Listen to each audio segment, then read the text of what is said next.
খাদ্য, বস্ত্র ও বাসস্থানের উপর জনসংখ্যা বৃদ্ধির তিনটি প্রভাব উল্লেখ করো। খাদ্য, বস্ত্র ও বাসস্থানের উপর জনসংখ্যা বৃদ্ধির তিনটি প্রভাব হলো: 1 নম্বরে, জনসংখ্যা বৃদ্ধির ফলে খাদ্যের উপর বাড়তি চাহিদা সৃষ্টি হয়। খাদ্যের এই বাড়তি চাহিদা মেটানোর জন্য একই জমি একাধিকবার চাষ করা হয়। ফলে জমির উর্বরতা নষ্ট হয় এবং খাদ্য ঘাটতি দেখা দেয়। 2 নম্বরে, জনসংখ্যা বৃদ্ধির ফলে অনেক পরিবার তাদের বস্ত্রের চাহিদা মেটাতে পারে না। ফলে পরিবারে বস্ত্রের ঘাটতি দেখা দেয়।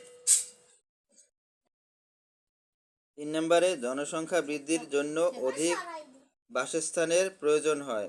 অধিক বাসস্থানের জন্য বনভূমি ধ্বংস এবং জমিজমা ভরাট করতে হয়। এতে বিভিন্ন জীবের আবাসস্থল ধ্বংস হয় এবং ভূমিক্ষয় এবং ভূমিধস হয়।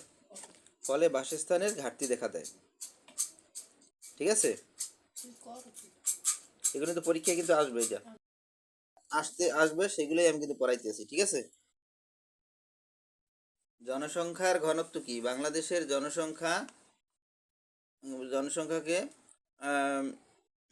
জনসম্পদে রূপান্তর করার জন্য তুমি কি কি পদক্ষেপ নেবে? তোমার মতামত 5টি বাক্যের মাধ্যমে দেখাও। প্রতি একক জায়গায় বসবাসরত মোট লোক সংখ্যাই হলো জনসংখ্যার ঘনত্ব। 1 নম্বরে কি?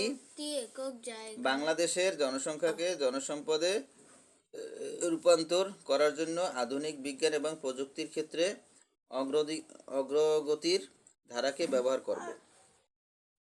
বিজ্ঞানের নতুন আবিষ্কার ও প্রযুক্তির অভিনব উদ্ভাবন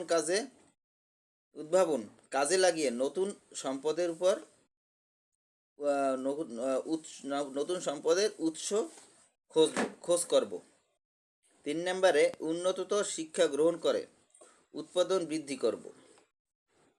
4 নম্বরে, বিজ্ঞান ও প্রযুক্তির গবেষণা এবং চর্চা করব।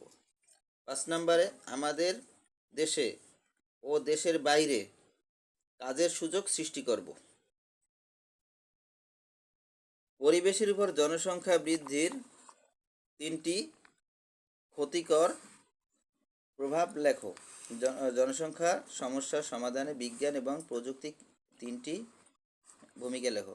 পরিবেশের উপর জনসংখ্যা বৃদ্ধির 3টি ক্ষতিকর প্রভাব হলো: 1 নম্বরে, বনভূমি ধ্বংস হচ্ছে। 2 নম্বরে, পরিবেশ দূষিত হচ্ছে। 3 নম্বরে, বৈশ্বিক উষ্ণতা বৃদ্ধি পাচ্ছে। এরপরে কি? জনসংখ্যা সমস্যা সমাধানে বিজ্ঞান ও প্রযুক্তির 3টি ভূমিকা হলো। দেখো, বাড়তি মানুষের চাহিদা পূরণে বিজ্ঞান ও প্রযুক্তি অধিক খাদ্য উৎপাদনে সাহায্য করছে। 2 নম্বরে, বর্তমানে জৈব প্রযুক্তি ব্যবহার করে অধিক পুষ্টিসম্পন্ন, রোগ প্রতিরোধী এবং অধিক উৎপাদনশীল ফসল উদ্ভাবন করা সম্ভব হচ্ছে। 3 নম্বরে, বিজ্ঞান ও প্রযুক্তি অনবায়নযোগ্য শক্তির ব্যবহার কমিয়ে শক্তি সংরক্ষণে ও দূষণ কমাতে সহায়তা করছে।